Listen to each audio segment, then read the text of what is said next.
माननीय सदस्यों, संसद की इस बैठक को संबोधित करते हुए मुझे हार्दिक प्रसन्नता हो रही है। अभी 2 माह पहले हमने संविधान को अपनाने की 75वीं वर्षगांठ मनाए हैं और कुछ दिन पहले ही भारतीय गणतंत्र ने 75 वर्षों की यात्रा भी पूरी की है।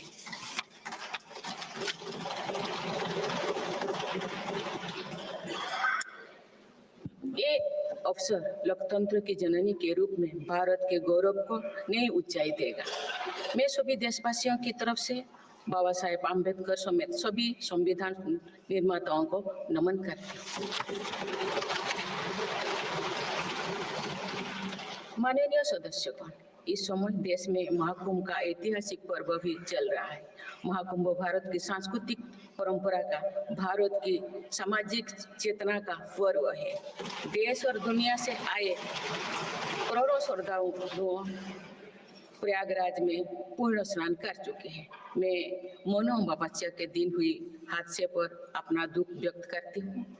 घायलों के शीघ्र स्वस्थ होने की कामना करती हूँ। कुछ दिन पहले ही हमने देश के पूर्व प्रधानमंत्री डॉक्टर मनमोहन सिंह जी को खोया है। मनमोहन सिंह जी ने 10 वर्ष तक प्रधानमंत्री के रूप में देश की सेवा की। वे लंबे समय तक संसद के सदस्य भी रहे। मैं मनमोहन सिंह जी को भावभीनी श्रद्धांजलि अर्पित करती हूँ।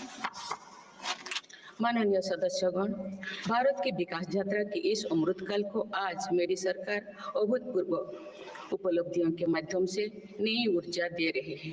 तीसरे कार्यकाल में 3 गुना तेज गति से काम हो रहा है। आज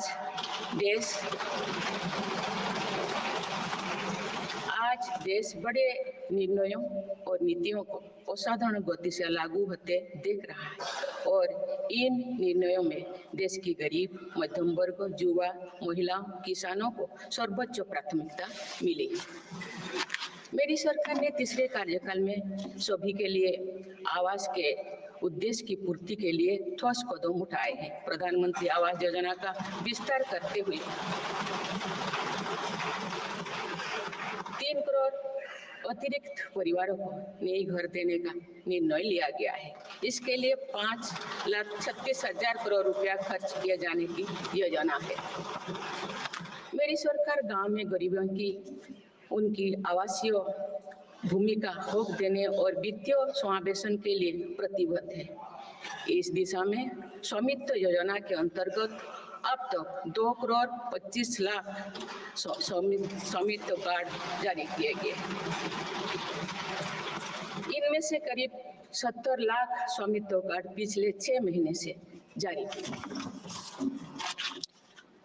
पीएम किसान सम्मान निधि के तहत करोड़ों किसानों को पिछले महीने में 41,000 करोड़ रुपया की राशि का भुगतान हुआ है। जनजातीय समाज के 5 करोड़ लोगों के लिए धरती व जनजातीय ग्राम उत्कर्ष अभियान प्रारंभ हुआ है। इसके लिए 80,000 करोड़ रुपए का प्रावधान किया गया है। आयुष्मान भारत योजना के अंतर्गत 70 वर्षों और उससे अधिक उम्र के 6 करोड़ वरिष्ठ नागरिकों को स्वास्थ्य बीमा देने का फैसला हुआ है। इन्हें हर वर्ष 5 लाख रुपए का हेल्थ कवर मिलेगा। छोटे उद्यमियों के लिए मुद्रा ऋण की सीमा 10 लाख रुपये से बढ़कर 20 लाख रुपया कर दी गई है।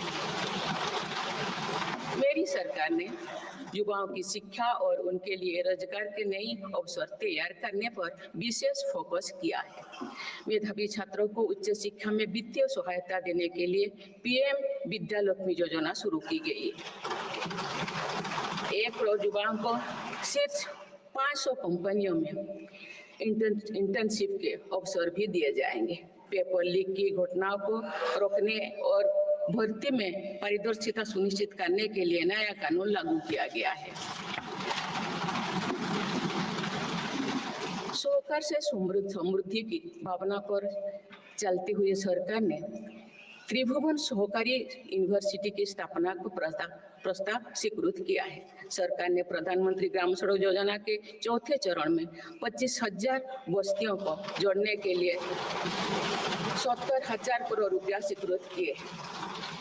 आज जब हमारा देश अटल जी की जन्म शताब्दी का वर्ष मना रहा है, तो प्रधानमंत्री ग्राम सड़क योजना उनके विजन का पर्याय बनी हुई है। देश में अब 71,000 वंदे भारत, अमृत भारत और नमो भारत ट्रेन चल रही है, जिनमें पिछले 6 माह में ही 17 नए वंदे भारत और एक नमो भारत ट्रेन को जोड़ा गया है। वन नेशन वन इलेक्शन और वक्फ अधिनियम संशोधन जैसे कई महत्वपूर्ण विषय पर भी सरकार ने तेज गति से कदम आगे बढ़ाए हैं। माननीय सदस्यगण, मेरी सरकार के 1 दशक के कार्यकाल ने विकसित भारत की यात्रा को नई ऊर्जा दी है। विकसित भारत के विजन में जन भागीदारी का सामूहिक सामर्थ्य है, देश की आर्थिक उन्नति का रोड मैप है, डिजिटल क्रांति के रूप में टेक्नोलॉजी की ताकत है और आधुनिक इंफ्रास्ट्रक्चर आधार भी है। मेरी सरकार के प्रयास के बल पर भारत दुनिया की तीसरी सबसे बड़ी अर्थव्यवस्था बनने जा रही है। विकसित भारत की उड़ान को हमारे संविधान के आदर्शों का सतत मार्गदर्शन मिलता रहे, इसके लिए सरकार ने सेवा, सुशासन, समृद्धि और स्वाभिमान इन प्रमुख सिद्धांतों को गवर्नेंस के केंद्र में रखा है। सरकारी फर्म, परफर्म और ट्रांसफर्म के अपने संकल्पों को तेज गति से आगे बढ़ा रही है। मेरी सरकार का मंत्र है सबका साथ, सबका विकास, सबका विश्वास और सबका प्रयास, और इस मंत्रों का एक ही लक्ष्य है, विकसित भारत का निर्माण। माननीय सदस्यगण, जब देश के विकास का लाभ अंतिम पायदान पर खड़े व्यक्ति को भी मिलने लगता है, तो भी विकास सार्थक होता है। मेरी अंत्योदय की वह भावना है जिसके प्रति मेरी सरकार संकल्पित रही है। गरीब को गरिमापूर्ण जीवन मिलने से उसमें जो सशक्तिकरण का भाव पैदा होता है और गरीबी से लड़ने में उसकी मदद करता है। स्वच्छ भारत अभियान के तहत बने 12 करोड़ शौचालय, प्रधानमंत्री उज्ज्वला योजना के तहत निःशुल्क दिए गए 10 करोड़ गैस कनेक्शन, 80 करोड़ जरूरतमंदों का राशन, सौभाग्य योजना, जल जीवन मिशन जैसे अनेक योजनाओं में गरीब को ये भरोसा दिया गया है कि वे सम्मान के साथ जी सकते हैं।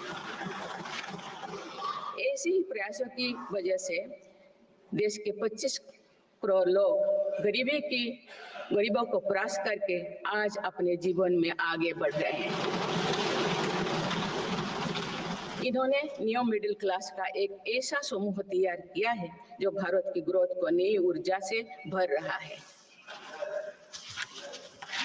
माननीय सदस्यगण, भारत जैसे देश की आर्थिक उन्नति मध्यम वर्ग मिडिल क्लास की आकांक्षाओं और उनकी पूर्ति से परिभाषित होती है। मध्यम वर्ग जितने बड़े सपने देखेगा, देश उतने ही ऊंचा उड़ान भरेगा। मेरे सरकार ने मुक्त स्वर से मध्यम वर्ग के योगदान को न केवल स्वीकारा है, बल्कि हर मौके पर उसे सराहा भी है।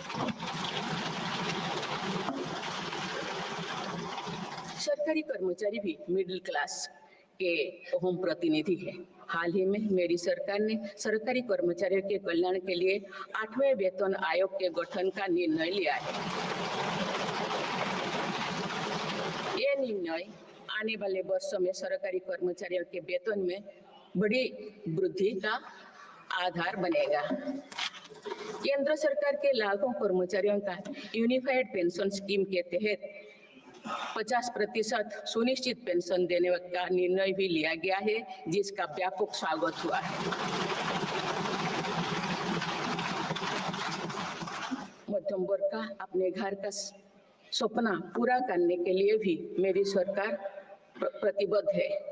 रेरा जैसे कानून बनाकर मध्यम वर्ग के सपने को सुरक्षा दी गई है। घर के लिए लोन पर सब्सिडी दी जा रही है। उड़ान योजना ने लगभग 1.5 करोड़ लोगों का हवाई जहाज में उड़ने का सपना पूरा किया गया है। जन औषधि केंद्रों में 80% रियायती दरों पर मिल रही दवाओं से देशवासियों की 30,000 करोड़ रुपए से ज्यादा बचे हैं। हर विषय की पढ़ाई के लिए सीटों की संख्या में भी कई गुना बढ़ोतरी का बहुत लाभ मध्यम वर्ग को मिला है। राष्ट्र निर्माण में करदाता के योगदान को मेरी सरकार ने सम्मान देते हुए टैक्स से जुड़े मसलों को आसान किया है। टैक्स विवादों को कम करने के लिए फेसलेस मूल्यांकन की शुरुआत कर पारदर्शिता बढ़ाई गई है। आप देश में 75 वर्ष से अधिक उम्र के वरिष्ठ नागरिकों को जिन्हें सिर्फ पेंशन मिलती है, आयकर रिटर्न दाखिल करने के संबंध में स्वयं निर्णय लेने का अधिकार दिया गया है। माननीय सदस्यगण, मेरी सरकार महिलाओं के नेतृत्व में देश को सशक्त बनाने में यानी ह्यूमन लेड डेवलपमेंट में विश्वास करती है। नारी शक्ति बंधन अधिनियम के द्वारा लोकसभा और विधानसभा में महिलाओं के लिए आरक्षण इस दिशा में एक महत्वपूर्ण कदम है। राष्ट्रीय ग्रामीण आजीविका मिशन के तहत 91 लाख से अधिक स्वयं सहायता समूहों को सशक्त किया जा रहा है। देश की 10 करोड़ से भी अधिक महिलाओं को इसके साथ जोड़ा गया है। इन्हें कुल 9 लाख करोड़ रुपए से अधिक की राशि बैंक लिंकेज के माध्यम से वितरित की जा रही है। मेरी सरकार का लक्ष्य देश में 3 करोड़ लखपति दीदी बनाने का है।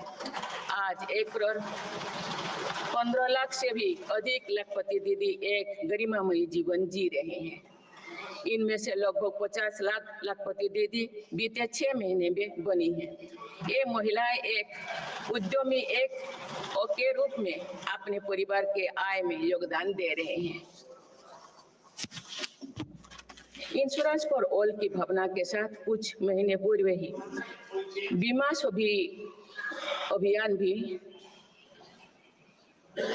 सखी अभियान भी शुरू किया गया है। हमारे बैंकिंग और डिजी पेमेंट्स सखियां दूर दराज के इलाकों में लोगों को वित्तीय व्यवस्था से जुड़ने में महत्वपूर्ण भूमिका निभा रहे हैं। कृषि सखियां नेचुरल फार्मिंग के बढ़ावा दे रही हैं और पशु सखियां के माध्यम से हमारा पशुधन मजबूत हो रहे हैं। ड्रोन दीदी योजना महिलाओं के आर्थिक और तकनीकी सशक्तिकरण का माध्यम बने हैं। ये इस संसद के लिए गौरव का विषय है कि बड़ी संख्या में भारत की बेटियां लड़ाकू विमान उड़ा रही हैं, पुलिस में भर्ती हो रही हैं और कॉर्पोरेट कंपनियों का नेतृत्व भी कर रहे हैं। मेरी सरकार के निर्णय के बाद बालिकाओं की भर्ती राष्ट्रीय मिलिट्री स्कूलों में प्रारंभ हो गई है। नेशनल डिफेंस एकेडमी में भी महिला कैडेट्स को भर्ती शुरू की गई है।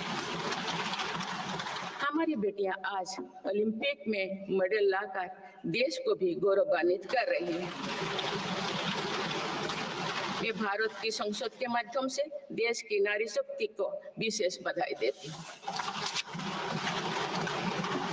माननीय सदस्यगण, पिछले 1 दशक में देश के हर बड़े प्रयास का दायित्व आगे बढ़कर भारत के युवाओं को उठाना पड़ा है। आज हमारा युवा स्टार्टअप स्पोर्ट्स से लेकर स्पेस तक हर फील्ड में देश का नाम रोशन कर रहे हैं। माय भारत पोर्टल के जरिए लाखों युवा राष्ट्र निर्माण के कार्य से जुड़ रहे हैं। पिछले 1 दशक में मेक इन इंडिया, आत्मनिर्भर Bharat, startup India, stand up India और डिजिटल इंडिया जैसी पहल ने युवाओं को रोजगार के अनेक अवसर प्रदान किए हैं।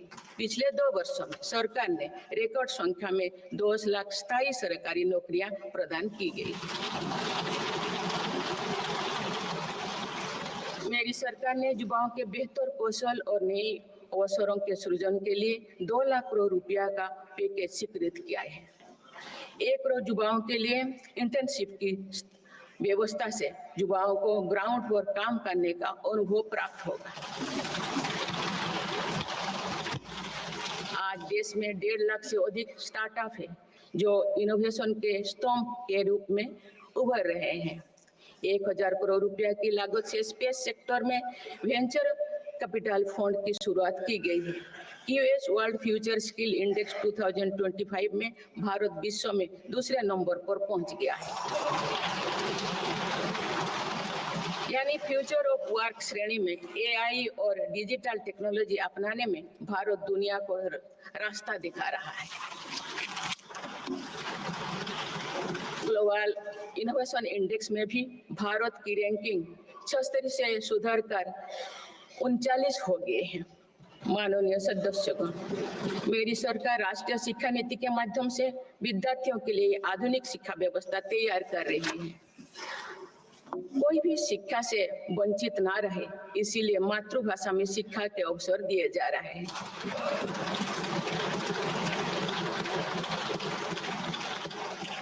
विभिन्न भर्ती परीक्षाएं 13 भारतीय भाषाएं में आयोजित कर भाषा संबंधी बाधाओं को भी दूर किया गया है। बच्चों में इनोवेशन को बढ़ावा देने के लिए 10,000 से अधिक स्कूलों में अटल टिंकरिंग लैब्स खोली गई है। ईज ऑफ डूइंग रिसर्च के लिए हाल ही में one nation one subscription scheme लागू कर दिया है। इससे अंतर्राष्ट्रीय शोध की सामग्री निःशुल्क उपलब्ध हो सकेगी। पिछले एक दशक में उच्च शिक्षण संस्थाओं की संख्या बढ़ी है, इनकी गुणवत्ता में भी व्यापक सुधार हुआ है। यूएस विश्व यूनिवर्सिटी एशिया रैंकिंग में हमारे 163 विश्वविद्यालय शामिल हुई है। नालंदा विश्वविद्यालय के नए कैंपस का शुभारंभ कर शिक्षा में भारत का पुराना गौरव वापस लाया गया है। वो दिन भी दूर नहीं जो भारत में निर्मित गगनयान में एक भारतीय नागरिक अंतरिक्ष में जाएगा। कुछ दिन पहले स्पेस डॉकिंग में सफलता ने भारत के अपने स्पेस स्टेशन का मार्ग और आसान कर दिया गया। कुछ दिन पहले इसरो ने अपना 100वां लॉन्च करते हुए सैटेलाइट के सफलतापूर्वक स्थापित किए।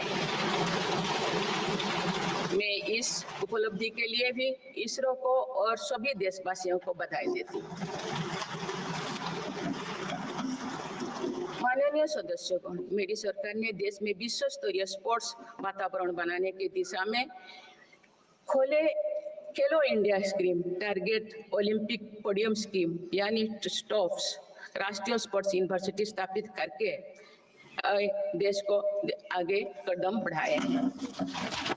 दिव्यांग के लिए ग्वालियर में विशेष खेल केंद्र खोला गया है। भारत की टीमों में चाहे ओलंपिक हो या फिर पैरालंपिक, हर जगह बेहतरीन प्रदर्शन किया गया है। हाल ही में विश्व शतरंज चैंपियनशिप में भी भारत ने अपना परचम लहराया है। फिट इंडिया मूवमेंट चलाकर हम सशक्त युवा शक्ति का निर्माण कर रहे हैं।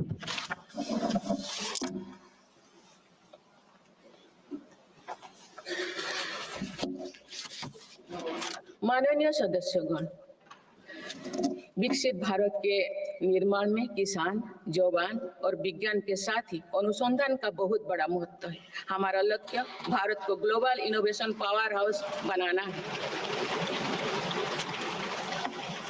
देश के शिक्षण संस्थानों में अनुसंधान को बढ़ावा देने के लिए 50,000 करोड़ रुपया की लागत से अनुसंधान नेशनल रिसर्च फाउंडेशन स्थापित किया गया है।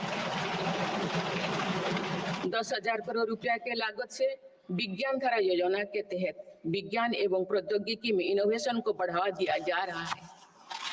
आर्टिफिशियल इंटेलिजेंस के क्षेत्र में भारत के योगदान को आगे बढ़ाते हुए इंडिया एआई मिशन प्रारंभ किया गया है। राष्ट्रीय क्वांटम मिशन से भारत इस फ्रंटियर टेक्नोलॉजी में दुनिया के अग्रणी देशों की पंक्ति में स्थान बना सकेगा। मेरी सरकार देश में बायो मैन्युफैक्चरिंग को बढ़ावा देने के उद्देश्य से बायो ई-ट्री पॉलिसी लाई है। ये पॉलिसी भविष्य की औद्योगिक क्रांति का सूत्रधार होगा। बायो इकोनॉमी का उद्देश्य प्राकृतिक संसाधनों का कुशल उपयोग करना है, जिससे पर्यावरण को संरक्षित करते हुए रोजगार के नए अवसर पैदा होगा। माननीय सदस्यगण, मेरी सरकार ने अर्थव्यवस्था को पॉलिसी पैरालिसिस जैसे परिस्थितियों से उबरने के लिए मजबूत इच्छा शक्ति के साथ काम किया है। कोविड और उसके बाद के हालात एवं युद्ध जैसी वैश्विक चिंताओं के बावजूद भारतीय अर्थव्यवस्था ने जो स्थायित्व एवं रेजिलियंस दिखाया है, वो उसके सशक्त होने का प्रमाण है। मेरी सरकार ने ईज ऑफ डूइंग बिजनेस को बढ़ावा देने के लिए कई महत्वपूर्ण कदम उठाए हैं। वन नेशन वन टैक्स की भावना के तहत जीएसटी को व्यवस्था लागू की गई है, जिसका फायदा सभी राज्यों को मिल रहा है। मेक इन इंडिया जैसी नीतियों के कारण आप बड़े ग्लोबल ब्रांड को प्रोडक्ट पर भी मेड इन इंडिया के लेवल्स देखने लगे हैं। माननीय सदस्यगण, भारत के छोटे व्यापारी गांव से लेकर शहरों तक हर जगह आर्थिक प्रगति को गति देते हैं। मेरी सरकार छोटे उद्यमियों को अर्थव्यवस्था की रीढ़ मानते हुए उन्हें स्वरोजगार के नए अवसर दे रही है। एमएसएमई के लिए क्रेडिट गारंटी स्कीम और ई कॉमर्स एक्सपोर्ट हब्स सभी प्रकार के उद्योगों को बढ़ावा दे रही है।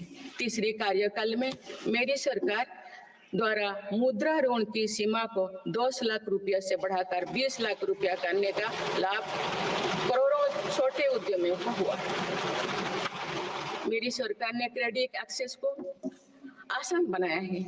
इससे वित्तीय सेवाओं की लोकतांत्रिक बनाया जा सका है। आज लोन, क्रेडिट कार्ड, बीमा जैसे प्रोडक्ट सबके लिए आसानी से सुलभ हो रही है। दशकों तो हमारे देश के रेहड़ी फैक्ट्री पर दुकान लगाकर आजीविका चलाने वाले भाई बहन बैंकिंग व्यवस्था से बाहर रहे। आज उन्हें पीएम स्वनिधि योजना का लाभ मिल रहा है। डिजिटल ट्रांजैक्शन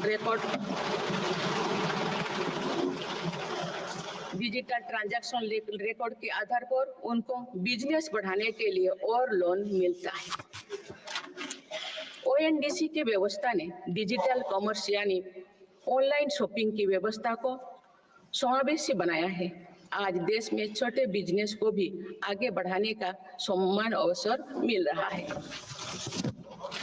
माननीय सदस्यगण, मेरी सरकार ने 10 वर्षों में प्रगति के जो नए अध्याय लिखे हैं, उनमें से एक स्वर्णिम सोपान भारत को डिजिटल क्रांति का भी है। आज भारत टेक्नोलॉजी के फील्ड में एक प्रमुख ग्लोबल प्लेयर के रूप में अपनी उपस्थिति दर्ज करवा रहा है। दुनिया के बड़े देशों के साथ ही भारत में 5G सर्विसेज की शुरुआत इसका एक बड़ा उदाहरण है। भारत की यूपीआई टेक्नोलॉजी की सफलता से दुनिया के कई विकसित देश भी प्रभावित हैं। आज 50% से ज्यादा real time digital transaction Bharat में हो रहा है। मेरी सरकार ने डिजिटल टेक्नोलॉजी को सामाजिक न्याय और समानता के एक टूल के तौर पर इस्तेमाल किया है। डिजिटल पेमेंट कुछ लोगों या कुछ वर्गों तक सीमित नहीं है। भारत में छोटे से छोटा दुकानदार भी इस सुविधा का लाभ उठा रहे हैं। गांव में भी बैंकिंग सेवाएं और यूपीआई जैसे वर्ल्ड क्लास टेक्नोलॉजी उपलब्ध है। भारत में पिछले 10 साल में बने 5 लाख से ज्यादा कॉमन सर्विस सेंटर्स सरकार की दर्जनों सुविधाएं ऑनलाइन उपलब्ध कराई जा रही है। मेरी सरकार ने लोगों के जीवन पर सरकार का प्रभाव कम करने के लिए ई गवर्नेंस को महत्व दिया है। डिजी लॉकर्स की व्यवस्था ने लोगों को कभी भी कहीं भी अपने महत्वपूर्ण डॉक्यूमेंट्स पाने और दिखाने की सुविधा दी गई। तेजी से डिजिटाइज होते हमारे समाज में आज राष्ट्रीय सुरक्षा से जुड़ा एक और महत्वपूर्ण विषय साइबर सिक्योरिटी है। डिजिटल फ्रॉड साइबर क्राइम और डीप फेक जैसे टेक्नोलॉजी सामाजिक, आर्थिक और राष्ट्रीय सुरक्षा के लिए चुनौती भी बनी है। इन साइबर क्राइम को नियंत्रित करने के लिए कई कदम उठाए गए हैं। साइबर सुरक्षा के क्षेत्र में भी युवाओं के लिए रोजगार की संभावनाएं हैं। मेरी सरकार साइबर सिक्योरिटी में दक्षता सुनिश्चित करने दिशा में निरंतर कार्यरत है। इसके फलस्वरूप भारत ने ग्लोबल साइबर सिक्योरिटी इंडेक्स में टियर 1 स्टेटस प्राप्त कर लिया है।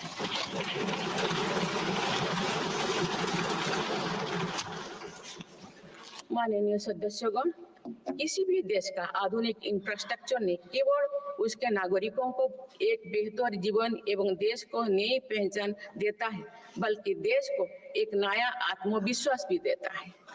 बीते दशक में भारत ने वर्ल्ड क्लास इंफ्रास्ट्रक्चर निर्माण के कई माइलस्टोन तय किए हैं। इस आधुनिक इंफ्रास्ट्रक्चर से दुनिया में भारत की छवि मजबूत हुई है। इन्वेस्टर्स का भारत के प्रति भरोसा बढ़ा है, उपयोग को बल मिला है और नए रोजगार का निर्माण हो रहा है।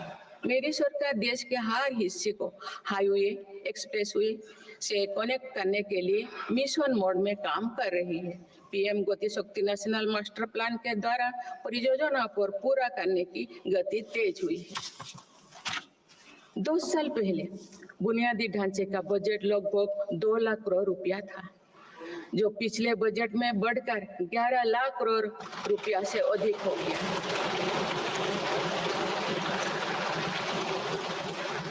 पिछले एक दशक के काम को आगे ले जाते हुए पिछले 6 महीने में मेरी सरकार ने भविष्य के इंफ्रास्ट्रक्चर में रिकॉर्ड निवेश किया है।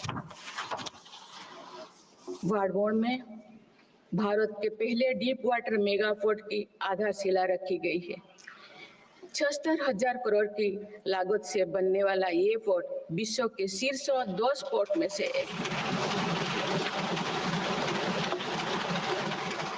मुझे बताते हुए खुशी हो रही है कि उधमपुर श्रीनगर बारामूला रेल लिंक परियोजना पूरी हो गई है और अब देश कश्मीर से कन्याकुमारी तक रेलवे लाइन से जुड़ जाएगा। इस महत्वाकांक्षी परियोजना के तहत चेनाब ब्रिज का निर्माण हुआ है, जो विश्व का सबसे ऊंचा रेल ब्रिज है। साथ ही आंधी ब्रिज देश का पहला रेल केबल ब्रिज बना है।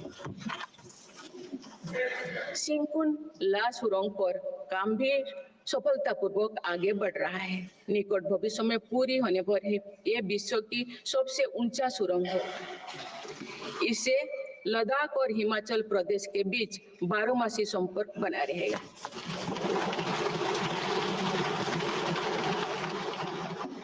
भारत का एविएशन सेक्टर तेजी से विकास कर रहा है। देश की एयरलाइन कंपनियों ने 1700 से अधिक नए विमानों के ऑर्डर दिए हैं। इतनी बड़ी संख्या में आने वाले विमानों के परिचालन के लिए हम एयरपोर्ट्स का विस्तार कर रहे हैं। पिछले एक दशक में देश के एयरपोर्ट्स की संख्या 2 गुनी हो गई।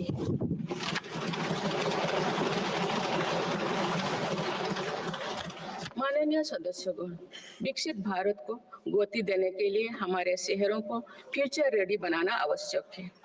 इस दिशा में मेरी सरकार ने शहरी सुविधाओं का आधुनिकीकरण कर उन्हें एनर्जी एफिशिएंट बनाने पर जोर दिया है। साथ ही नए शहर के विकास के भी नींव रखी जा रही है। मेरी सरकार ने लगभग 28,000 करोड़ रुपया के निवेश से देश भर में 12 इंडस्ट्रियल नोड और शहरों के पास 100 औद्योगिक पार्क बनाने का भी निर्णय लिया है।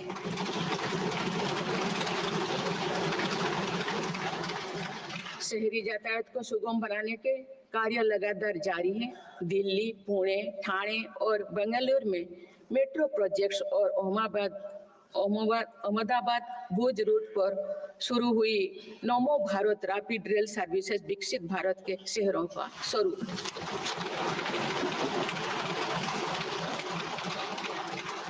कुछ सप्ताह पूर्व ही दिल्ली में रिठारा, नौरेला, कुंडली कॉरिडोर का काम शुरू हुआ है, जो दिल्ली मेट्रो नेटवर्क के बड़े सेक्शन में से एक होगा। मेरी सरकार के निरंतर प्रयास से दिल्ली में मेट्रो टूर लगातार बढ़ रहा है। 2014 में दिल्ली एनसीआर में मेट्रो का कुल नेटवर्क 200 किलोमीटर से भी कम था। अब ये बढ़कर दुगुना से भी ज्यादा हो गया।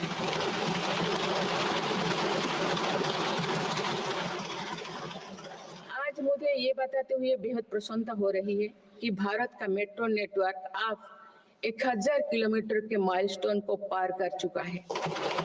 भारत अब मेट्रो नेटवर्क के मामले में दुनिया का तीसरा सबसे बड़ा देश बन गया। लगभग 8000 करोड़ रुपया के खर्च से देश में 52,000 इलेक्ट्रिक बस चलाने का भी निर्णय हुआ है। इससे शहरी इलाका में सुगम और स्वच्छ यातायात की सुविधा मिलेगी और अनेक लोगों को रोजगार भी मिलेगा। आसान कनेक्टिविटी और अर्बन टूरिज्म को बढ़ावा देने के लिए देश में 15 रोपवे प्रोजेक्ट्स की योजना पर भी काम हो रहा है। माननीय सदस्यगण, मेरी सरकार बहुआयामी एवं समरस सर्वस्पर्शी विकास की नीतियों पर काम करती आई है। इसीलिए मेरी सरकार ने जितना बल फिजिकल इंफ्रास्ट्रक्चर पर दिया है, उतने ही सौगन प्रयास सोशल इंफ्रास्ट्रक्चर क्रांति के लिए भी किए हैं। समाज के हर वर्ग तक सस्ती, सुलभ और गुणवत्तापूर्ण स्वास्थ्य सेवाएं पहुंचे, ये मेरी सरकार की प्राथमिकता है। अस्पताल, इलाज और सेवा की व्यवस्था के कारण एक सामान्य परिवार में स्वास्थ्य पर होने वाला खर्च निरंतर कम हो रहा है। देश में नागरिकों तक बेहतर स्वास्थ्य सेवाएं पहुंचाने के लिए 1,75,000 आयुष्मान आरोग्य मंदिर बने हैं।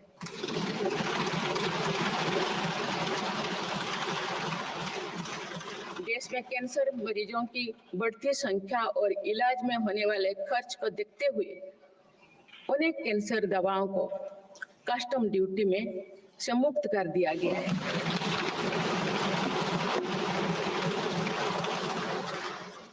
सर्वाइकल कैंसर के लिए अब तक लगभग 9 करोड़ महिलाओं की स्क्रीनिंग की जा चुकी है। मेरी सरकार के प्रयास से दिमागी बुखार से लड़ने में देश को काफी सफलता मिली है। इससे होने वाले मृत्यु दर अब घटकर 6% रह गए। राष्ट्रीय टीबी उन्मूलन कार्यक्रम के अंतर्गत टीबी के मरीजों की संख्या भी घटी है। मेरी सभी देशवासियों और माननीय सांसदों से आग्रह है कि हम सब मिलकर टीबी मुक्त भारत के अभियान को सफल बनाने में अपना योगदान दें। भारत में मातृ मृत्यु दर और शिशु मृत्यु दर में भी व्यापक सुधार हुआ है।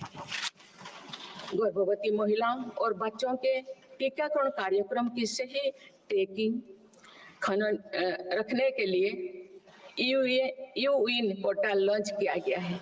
इस पोर्टल पर अब तक लगभग 30 करोड़ वैक्सीन खुराक दर्ज हो चुका है। टेलीमेडिसिन के माध्यम से 30 करोड़ से अधिक ई टेली कंसल्टेशन से नागरिकों को स्वास्थ्य लाभ मिला है। सरकार अगले 5 सालों में देश के मेडिकल कॉलेजों में 75,000 नई सीटों के सृजन के लिए भी काम कर रही है।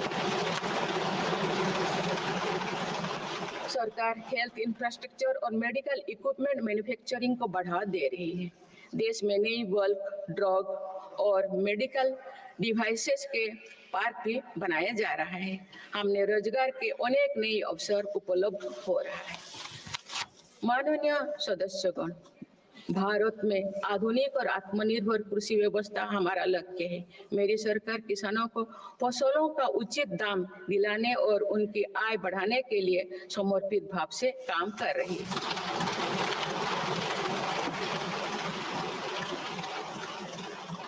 वर्ष 2023-24 में रिकॉर्ड 332 मिलियन टन अनाज उत्पादन हुआ है और आज भारत विश्व का सबसे बड़ा दूध, दाल और मसालों का उत्पादक है। सरकार ने खरीफ और रबी फसलों के एमएसपी में निरंतर बढ़ोतरी की है। पिछले 10 दशक में धान, गेहूं, दलहन, तिलहन और मोटे अनाज की खरीद पर 3 गुना ज्यादा राशि खर्च की गई है। पिछले 6 महीने में फसलों की जलवायु अनुकूल, बायो फोर्टिफाइड और अच्छी उपज देने वाले 109 उन्नत प्रजातियां किसानों को सौंपी गई है। देश में कृषि इंफ्रास्ट्रक्चर को सुदृढ़ करने के लिए सरकार ने कृषि इंफ्रास्ट्रक्चर फंड योजना के दायरे का विस्तार किया है। इससे ग्रामीण क्षेत्रों में रोजगार को और बढ़ावा मिलेगा। देश में तिलहन उत्पादन को बढ़ावा देने और खाद्य तेलों में आत्मनिर्भरता प्राप्त करने के उद्देश्य से national mission on oil seeds को स्वीकृति दी गई है। प्राकृतिक खेती को बढ़ावा देने के लिए भी राष्ट्रीय मिशन चलाया जा रहा है। इस वर्ष की शुरुआत में ही किसानों को सस्ती दरों में डीएपी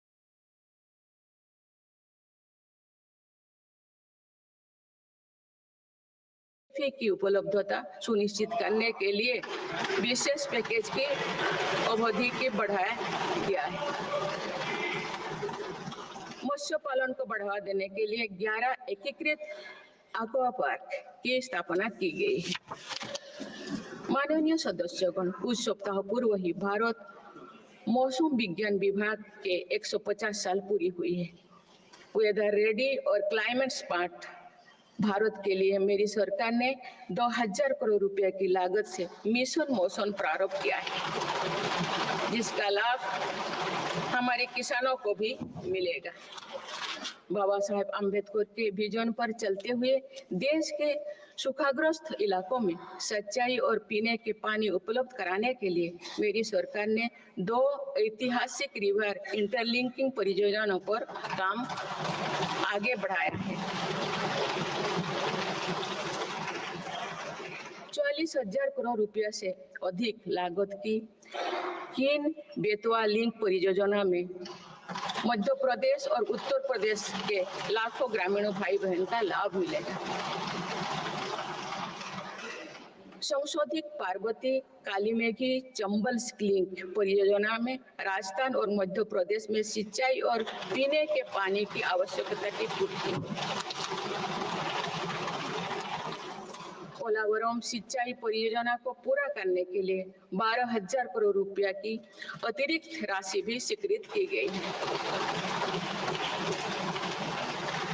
माननीय सदस्यगण, हमारे 8 लाख सहकारी संस्थाएं एवं उनके 19 करोड़ हितधारक सदस्य ग्रामीण भारत के करीब 90% क्षेत्र का प्रतिनिधित्व करते हैं।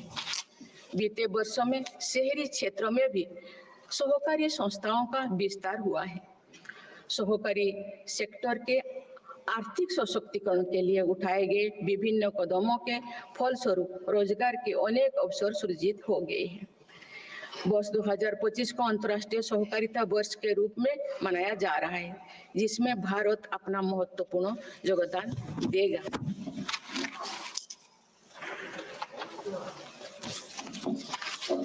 माननीय सदस्यगण, हम जब राष्ट्र के विकास और उपलब्धियों की चर्चा करते हैं तो वास्तव में हम राष्ट्र के नागरिकों की क्षमता एवं उपलब्धियों का ही उल्लेख कर रहे होते हैं। आज देश के विकास में सबका साथ है, इसीलिए हम देश के सही सामर्थ्यों का अनुभव कर पा रहे हैं। मेरी सरकार के प्रयासों का सबसे अधिक लाभ देश के दलित, वंचित और आदिवासी समाज को मिल रहा है।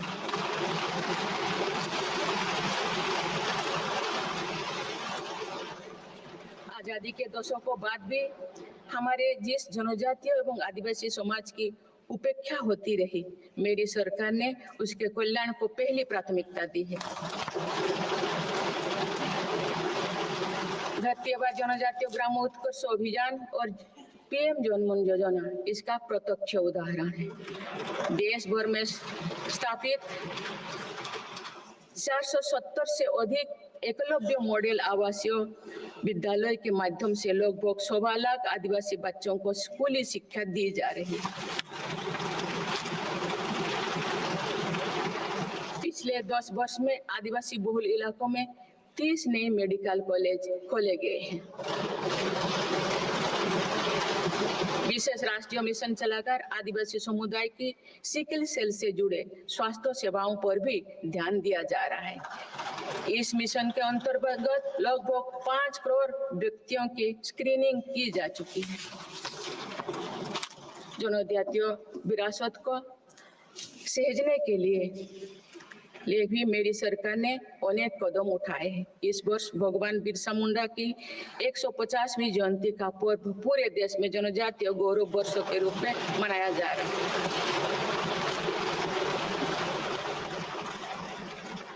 माननीय सदस्यगण, विकसित भारत की एक महत्वपूर्ण कसौटी देश का संतुलित विकास है। किसी क्षेत्रों में ये भावना नहीं होनी चाहिए कि वे विकास में पीछे छूट गए हैं।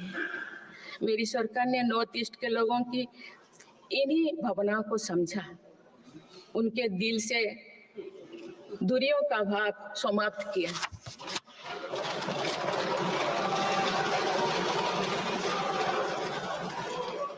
दस से अधिक शांति समझौते को कर सरकार ने अनेक गुटों को शांति के मार्ग से जोड़ने का काम किया है। पूरा देश नॉर्थ ईस्ट के 8 राज्यों की संभावनाओं को देख सके, इस दिशा में पहले अष्टलोक महोत्सव का आयोजन किया गया है।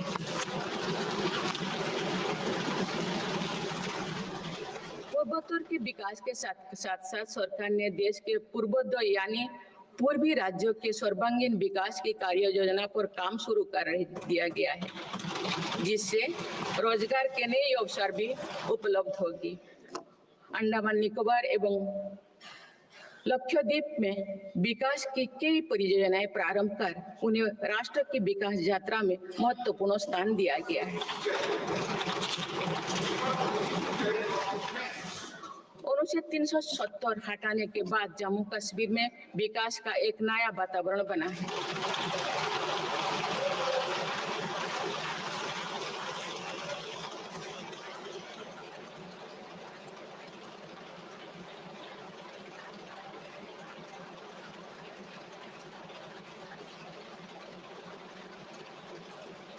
जम्मू कश्मीर में लोकसभा चुनाव एवं विधानसभा चुनाव अत्यंत शांतिपूर्ण माहौल में संपन्न हुए। जम्मू कश्मीर के लोग इसके लिए बधाई के पात्र हैं। माननीय सदस्यगण, राष्ट्र या समाज की सफलता समावेशी एवं सर्वस्पर्शी तभी होती है जब वो सिद्धांतों से प्रेरित हो। इसलिए मेरी सरकार ने उन मौलिक सिद्धांतों को हमेशा अपने कार्यनीति के केंद्र में रखा, जिनका निर्देश हमारे संविधान ने दिया है। संविधान के आलोक में मेरी सरकार की प्रमुख सैद्धांतिक प्रेरणा है सेवा।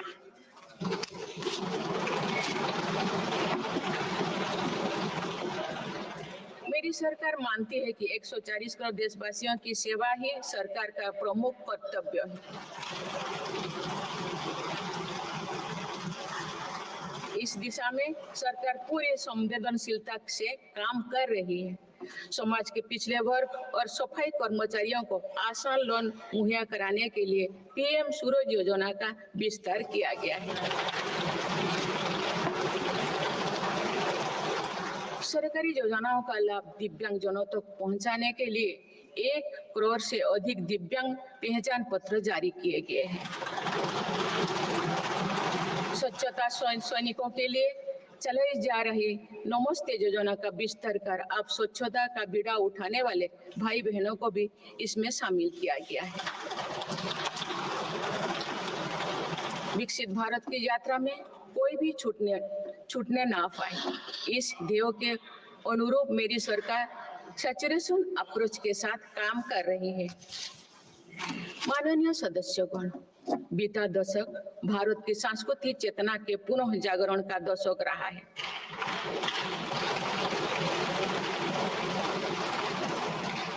हम अपनी विरासत पर गर्व और विकास के प्रति समर्पण के साथ ऐसा भविष्य गढ़ रहे हैं जहां संस्कृति और प्रगति साथ साथ आगे बढ़े। इस वर्ष हम डॉक्टर श्यामा प्रसाद मुखर्जी की 125वीं जयंती मनाए हैं।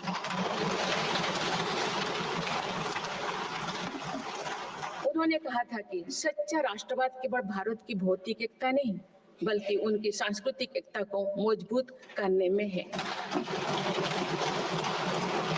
इसी कड़ी में भगवान महावीर का 2550वें निर्माण महोत्सव श्रद्धापूर्वक मनाया गया है।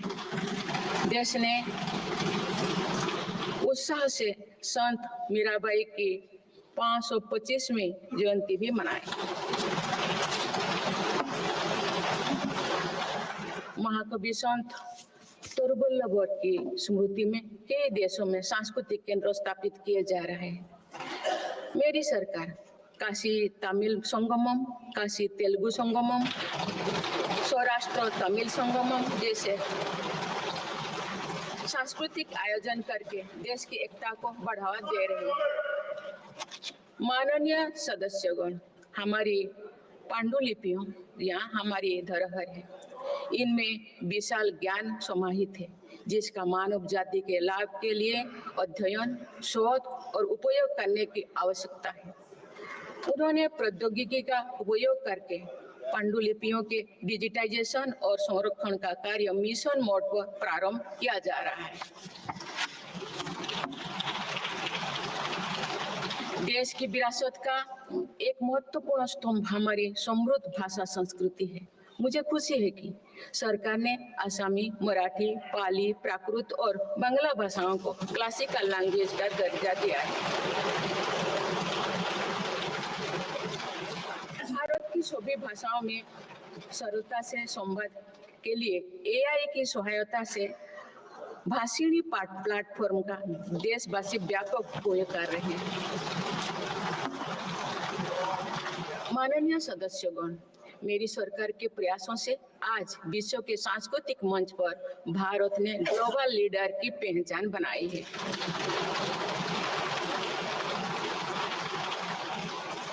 सभी एशियाई बौद्ध देशों को आपस में जोड़ने के लिए मेरी सरकार ने पहली एशियाई बुद्धिस्ट कॉन्फ्रेंस का आयोजन किया। पिछले वर्ष वर्ल्ड हेरिटेज कमेटी की बैठक का आयोजन भी भारत में हुआ जिसमें 140 देशों ने भाग लिया। अंतर्राष्ट्रीय योग दिवस के माध्यम से पूरा विश्व आज भारत की योग परंपरा को अंगीकार कर रहा है। माननीय सदस्यगण, प्रगति की भव्य इमारत को नई बुलंदियों तक ले जाने के लिए मजबूत स्तंभों की जरूरत होती है। भारत के विकास के लिए मेरी सरकार ने रिफॉर्म, परफॉर्म और ट्रांसफॉर्म के ऐसे ही 3 मजबूत स्तंभ बनाए हैं। आज ये सब पूरी दुनिया में भारत के नए गवर्नेंस मॉडल का पर्याय बन गए हैं। सरकार ने संविधान के लागू होने से पहले बने कानूनों की विस्तृत समीक्षा की है। कई कानूनों को निरस्त या संशोधन किया जा रहा है ताकि पूरा तंत्र वर्तमान सामाजिक और आर्थिक चुनौतियों का सामना कर सके। सरकार अब तक 1500 से अधिक पुराने और आवश्यक कानूनों को निरस्त कर चुके हैं।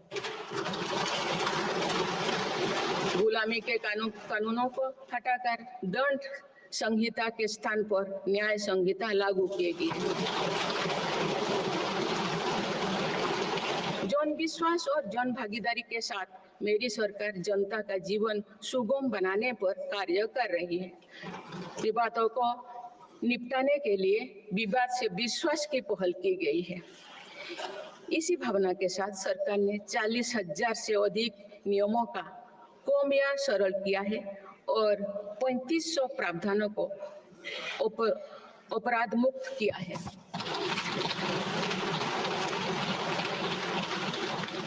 मेरी सरकार ने देश के अत्यंत पिछड़े इलाकों में आकांक्षी जिला कार्यक्रम प्रारंभ कर सुशासन का एक अनूठा प्रयोग किया है। इस कार्यक्रम से इन जिलों में स्वास्थ्य, पोषण, कृषि, सामाजिक विकास और शिक्षा जैसे विभिन्न मापदंडों में उल्लेखनीय प्रगति हुई। यूएनडीपी की एक रिपोर्ट में इस पहल की बहुत सराहना की गई है। इस सफलता से प्रेरित होकर अब देश के 500 आकांक्षा ब्लॉक में भी समग्र विकास हेतु अभियान प्रारंभ किया गया है। सुशासन पर ध्यान केंद्रित करते हुए आई गोट कर्मयोगी डिजिटल प्लेटफॉर्म बनाया गया है, जिससे सरकारी कर्मियों को अपनी दक्षता बढ़ाकर कर्मयोगी बनाने का प्रोत्साहन मिल रहा है। इस प्लेटफॉर्म पर 1700 पाठ्यक्रमों उपलब्ध है और अब तो 2 करोड़ से अधिक प्रशिक्षण पूर्ण किए गए हैं। माननीय सदस्यगण, इस वर्ष देश सरदार वल्लभ भाई पटेल की 150वीं जयंती मना रहे हैं। उनकी प्रेरणा से मेरी सरकार राष्ट्र प्रथम की भावना को लेकर आगे बढ़ रही है।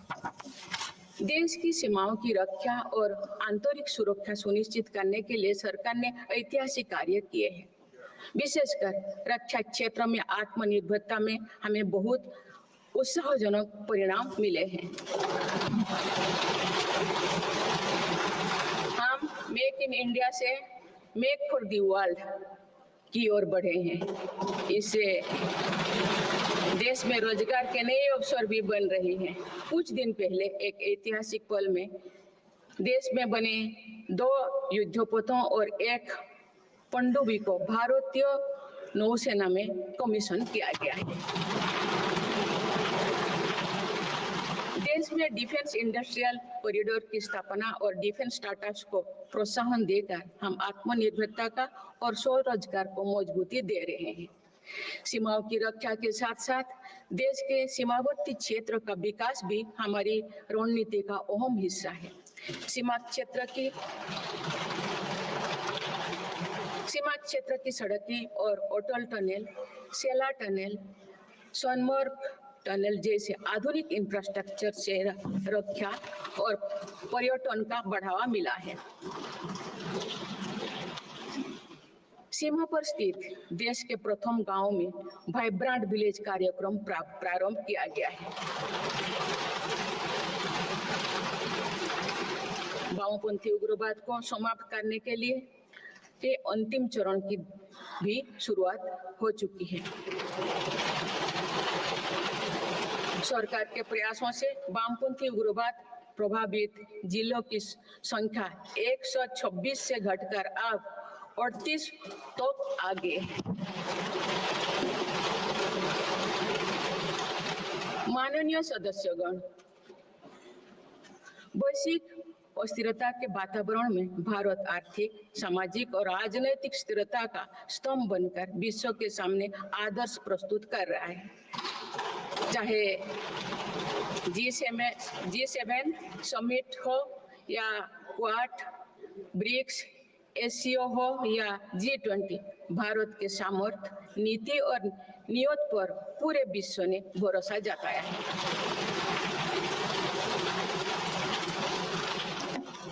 आज बड़े से बड़े वैश्विक मंच पर भी भारत अपने हितों को मजबूत के साथ आगे रखता है। G20 का सफल आयोजन और दिल्ली डिक्लेरेशन इसका उदाहरण है। तीसरी global south summit, Bharat Asian summit और भारत करिकम समिट में हमने ग्लोबल साउथ से जुड़े विषयों को अभिव्यक्ति दी। हमने समिट ऑफ द फ्यूचर में भारत का विजन ऑफ फ्यूचर रखा है। इसी माह में मेरी सरकार द्वारा भुवनेश्वर में प्रवासी भारतीय दिवस का आयोजन किया गया। प्रवासी भाई बहनों के सुविधा सहूलियत हमारी प्राथमिकता है, इसीलिए 6 नए दूतावास और 4 नए वाणिज्यिक दूतावास खोलने का निर्णय लिया गया है। विश्व बंधु की छवि मजबूत करते हुए विश्व में कोई आपदाग्रस्त इलाकों में भारत ने तुरंत सहायता भरा हाथ बढ़ाया। भारत के नए देशों के साथ अपना डिजिटल पब्लिक इंफ्रास्ट्रक्चर साझा किया है और जन औषधि केंद्रों स्थापित कर दिए। माननीय सदस्यगण, मेरी सरकार वर्तमान के साथ ही आगे वाली पीढ़ियों को ध्यान में रखते हुए भी निर्णय ले रही है। हम देश को ग्रीन फ्यूचर, ग्रीन जॉब्स की तरफ ले जा रहे हैं। 2030 तक 500 gigawatt non fossil fuel energy क्षमता के लक्ष्यों को प्राप्त करने की दिशा में बीते 6 महीने में कई बड़े फैसले लिए गए हैं। पीएम सूर्यघर मुफ्त बिजली योजना के अंतर्गत 75,000 करोड़ रुपया की लागत से रूफटॉप सोलर सिस्टम स्थापित किए जा रहे हैं। अभी तक 7.5 लाख घरों में रूफटॉप सोलर की स्थापना की जा चुकी है। इससे रोजगार के अवसर भी बढ़ी है। राष्ट्रीय ग्रीन हाइड्रोजन मिशन के तहत 8 लाख करोड़ रुपए का निवेश और 6 लाख से अधिक रोजगार का सृजन होगा। हम परमाणु ऊर्जा का विस्तार करने पर भी तेजी से काम कर रहे हैं। मेरी सरकार वाहन स्क्रैपिंग पॉलिसी लाई है ताकि पुराने वाहनों का वैज्ञानिक तकनीकी से निपटारा हो और इससे भी रोजगार के नए अवसर सृजित हो। इसी क्रम में विश्व पर्यावरण दिवस 2024 पर एक पेड़ मां के नाम अभियान प्रारंभ किया गया।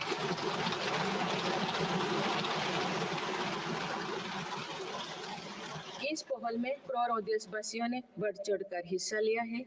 इस अभियान की पूरी विश्व में सराहना की गई है। माननीय सदस्यगण, हमारे भारत 140 करोड़ आबादी वाला देश है। हमारे यहाँ भिन्न भिन्न राज्य, भिन्न भिन्न क्षेत्र, भिन्न भिन्न भाषाएं हैं, परंतु एक राष्ट्र के रूप में हमारी एक ही पहचान है, वो है भारत।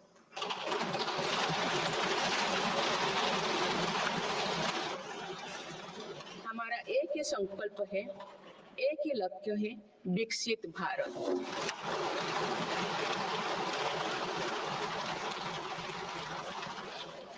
आने वाले वर्षों में देश को विकसित राष्ट्र बनाने के लिए हम सभी दृढ़ संकल्पित ले। इस संकल्प में देश के शहीदों की प्रेरणाएं हैं, पूज्य बापू के मानवीय आदर्श है और सरदार पटेल जी जैसे माँ भारती की संतानों द्वारा हमें दिलाई गई एकता की शपथ है। हमें इन प्रेरणाओं को आगे रखते हुए एकता के इस सामर्थ्य से विकसित भारत के संकल्पों को पूर्ण करना है। आइए हम एक बार फिर एकता के संकल्पों को दोहराएं और भारत के सपनों को पूरा करने के लिए कटिबद्ध हो। जब हम साथ मिलकर बढ़ेंगे तो हमारी भावी पीढ़ियां 2047 में अवश्य विकसित, सशक्त, समर्थ और समृद्ध भारत देखेंगे।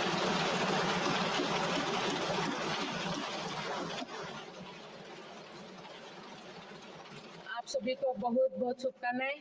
धन्यवाद। जय हिंद, जय भारत।